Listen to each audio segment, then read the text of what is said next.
There are more obscure things as well, but they're the main things. So nitrogen for leaves, potassium for fruits and flowers, and phosphorus for good root growth. And will that be the same route for flowers like a rose, which has a woody stem? Yeah, it's all the same across the whole board. Yeah.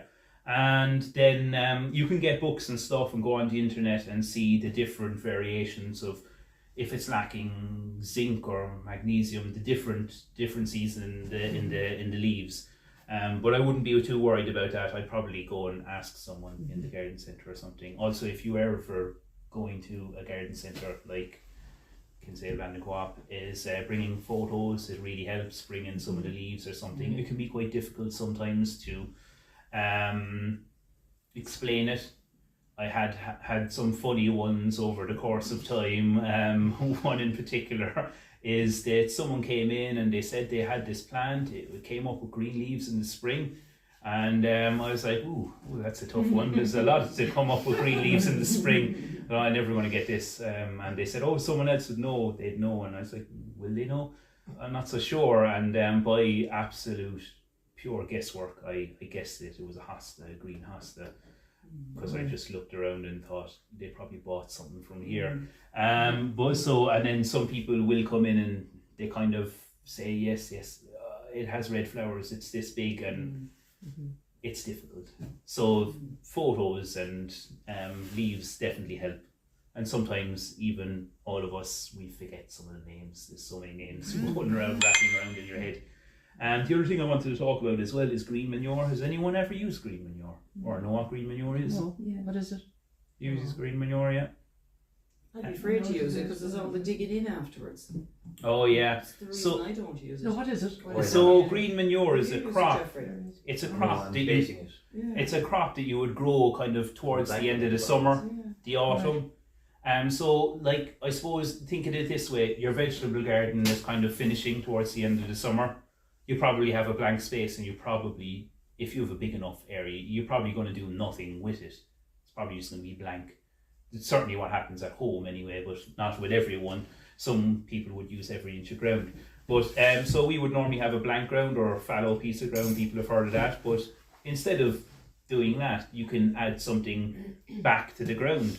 So you're growing a crop that's fixating nutrients into the ground, like peas and stuff would fix nitrogen into the ground. So this crop is fixing nitrogen into the ground. And also there'll be other various plants in it, and they'll actually suppress the weeds. So you've got two things. You know you're not going to have a load of weeds, and you know you're adding nutrients. And then just before you come to the time of sowing and all that, you cut it a couple of weeks before and you dig it into the ground, which you're probably going to dig, to be fair, you're probably going to dig the ground anyway. If you're doing your vegetable garden, you're probably going to dig it anyway. This may sound like a lot of work, but it is one good way of adding nutrients to the ground. You've got it twice over where they're already fixing it through their roots, and then you're digging it in the leaves as well. So it's quite a good one, and the fact it's suppressing the weeds is definitely a bonus.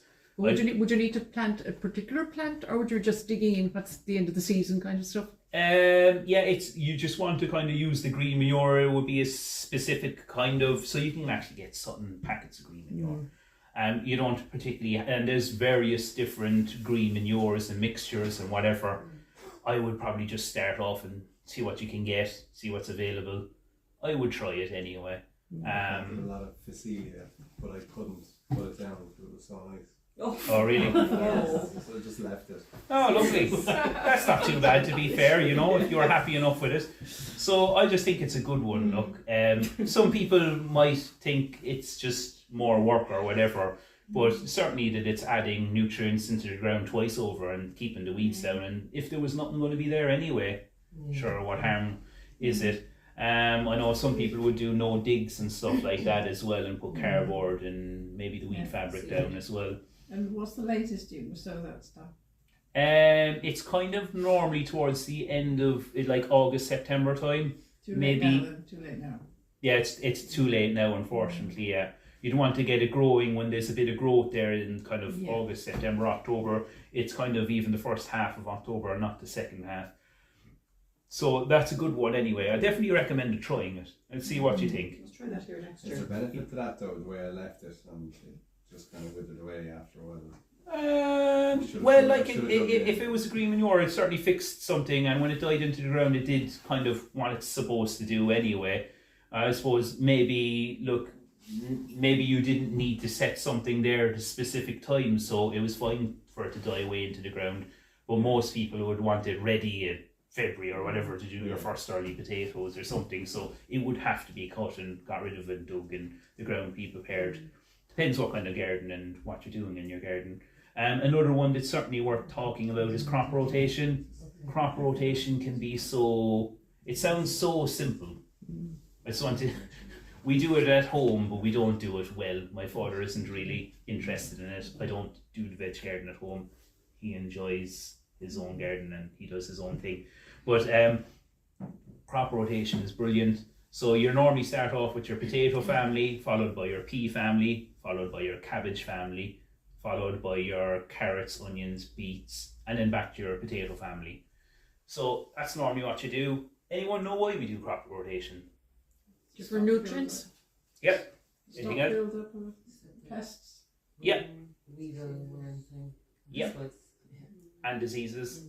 Yeah, so that's generally what we want. We want to keep moving around, so if our potatoes are growing in the same time all the time, we'll get things like eelworm and the bloody blight and everything will be a bit more stronger there, and various other things that affect carrots and stuff like that. So it is good to do it, but it sounds so easy on theory. You've got so many blocks and you must just fill your blocks. It is not.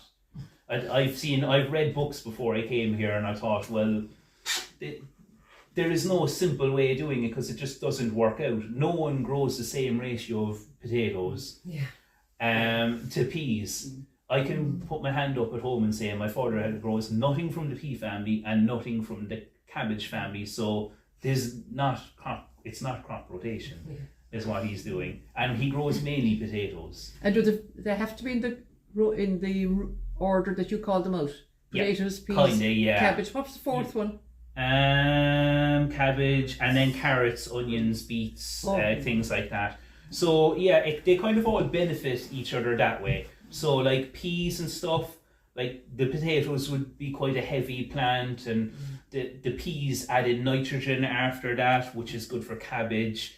And then the cabbage kind of likes more compacted ground, so like the carrots and stuff like that, they've got deeper roots and they kind of break up the ground. So there's kind of reasoning for it that they follow that particular pattern. But the main issue is that no one has equal parts everything, but do the best you can do. Really, it's not going to work out perfectly, and it's could wreck your head, really, to be honest with you, if you thought about it too much.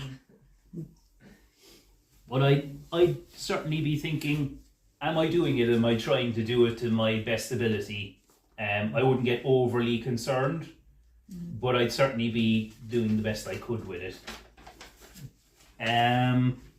As well, I just wanted to mention as well soil types. So I'm sure most of us have a neutral pH. Has anyone ever done any tests to see what pH their soil is? Not for years. Not for years, exactly. No one I did really once, does yeah. it. I think I did it in college. I have a little meter thing, What was it? but different spots were different depending on what Yeah. what was there. So that's always good. Sometimes lawns need their pH changed as well. So you just want to do a few different tests in your site. I did mine, I think I did a vegetable garden when I was 18. I don't know, I'm 35 now, so it probably needs a retest. Yeah, just to be kind of aware of it more than anything. So most of us nearly guaranteed have somewhere around neutral, which is good. And I'm sure most of us probably grow camellias, rhododendrons, azaleas and headers. They love the acid then, don't they? They do, yeah. That's why I mentioned All the it. lovely flowers. Yeah. So they like acidic soil, so that's when you buy your ericaceous compost. Which makes a massive difference. So that's when you're adding your ericaceous compost, and I know like blueberries and there's other various things. It's not such a huge, massive problem in the veg garden. And then so pH, rising the pH on acidic, you'd add lime. So anyone lime on their garden. Yes, I found it made a huge difference to the cabbage family. Really? Yeah. Yeah. We were like mad if you put lime on. Yeah. Brilliant. So yeah, they'll be adding lime, and then you can use like sulphate of iron, or even like farmyard manure will change it back the other way then.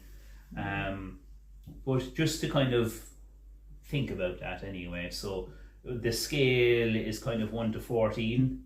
1 is acid, 7 is neutral, and 14 is alkaline. So something kind of across that, and rainwater is neutral. So that's kind of that would be a big topic in itself, and of course the whole soil management, you could probably do a course in it itself. So I just condensed some of the stuff. The other one I wanted to talk is so everyone is welcome to one of these bags down the bottom. So Thank you very much. Soil Renew very nicely donated a bag, and they gave it for free, so everyone gets a sample of Soil Renew. They're Irish, it's organic, there's leaflets there as well, and there's leaflets in the bag. So it's a brilliant product. So I suppose like the ideas you can see on the thing there, just put it out there, is kind of doing it nature's way. So there's nature's way, it says here, the chemical way and the Soil Renew way. So the chemical way is really doing kind of harm to your soil in the long term. It's not really sustainable, and I'm sure the farmers would have that problem now. It would be more of a farming problem you'd be thinking of. So you're kind of more thinking of it, doing it natural, or adding organic matter. There's no chemicals in it, so it's not doing harm to your soil, and it's increasing, worms and all the things, and the biodiversity in your soil. The one thing that I would say about it is that it sounds like this magical product, really, that it's so good, and so I used it at home, and it definitely works. But the one thing about it is that it's not quick results. It's not like all the other products where you kind of put it down, like I said earlier, be 4 to 6 weeks. This is more 6 months. So you'd put it down around this time of the year, and what you do is, it's so simple, is you just spread it across the soil. There's various different ratios for flowers, vegetables, shrubs and trees and everything. But just scatter it across the soil and just leave it there. Do not dig it in. And it just does its own thing, and you just put it down once a year. It's fantastic. Once a year. Yeah, brilliant stuff, probably around the autumn. And they have various other products as well, and it's good for your lawn, and it's good for anything that you just want to improve the soil with. And could you just sprinkle it over the lawn? Yeah. Right. They've got another one here as well. I think it's more lawn based. I think is it Soil Renew Pro. Used in sports grounds, it says. But this should work as well. So I'd suggest, probably rather than me talking too much about it, is to read the leaflet. I think the one wow factor on the leaflet is pretty immense. This is a 3 kg bag, and they say it was equal to 1 ton of farmyard manure. Oh, wow. Wow. So that's a pretty big statement, That's I impressive. suppose. Yeah, so that's impressive. So I suggest, Pellets, isn't it? yeah, it's pellets. And I don't know why, but maybe it's me, but I think it smells delicious, like you could maybe eat it. It smells a bit chocolatey or something. It's been in my utility for a while because we cancelled, so we of get notions of like, geez, would it taste good? One bag Yeah, it does. Yeah, actually smell it. Sure, you'll get it. So there's and anyone that couldn't make it here today now, they're make sure to give them the bag, and so that's probably mainly what I came to talk about. And if anyone has any questions, now is a good time to ask. So while you're asking questions, I'm just going to pot up this. And I want lots of questions. So someone will get a prize at the end. Might be 2 prizes. I'll make your tea so. That's always good. That's a good one. You'll be winning its own if you're making the tea. Can I ask about grass? I must have about 20 kinds of grass in my lawn, like it's different colours and different kinds of leaves. Like, could you Yeah. call lawn seed that would be even? Do you know, like you look. Well, actually, there's in any good lawn there will never be one grass. There will always be several. Yeah, even golf greens. Yeah, no, there's always several different ones, and if you look anywhere, there's always a couple of different ones. I can't particularly remember from college. I could probably name them all out then, but not particularly now. But any seed mix you'll get, they won't always be the one. So I it's thought- actually yeah. good. It's Tell good. me- But you could probably, like, but from what you're saying, you probably have some Scotch grass, and you probably have some. Wider leaf. There's a wider. Yeah, leaf, yeah. and it's very pale green. Pale Like, green. It could be Scotch grass, yeah, and you have various ones that you don't want there. So most of all the grasses you I want. found the Scotch grass that we had out there that was kind of long and stringy. Long Yeah, and it's straight. Because you're cutting it the whole time. It can you be get broad long. enough Yeah. as well. Like it can be It's broad quite enough. pretty if the whole lawn was like that, actually. Yeah. But I'd love it even. So yeah, like it could be soft. It could need a bit of a feed. We'll probably I'm bring. very good at feeding. Oh yeah. Yeah, I can't think of the name of the one I got now, but I don't think it was as brilliant as what I used to wear. Or Road. What I got something to co-op. It was Barry Road Co-op. I got this one now. Well, just He learn persuaded to- me it was very good. Just learn to enjoy the diversity.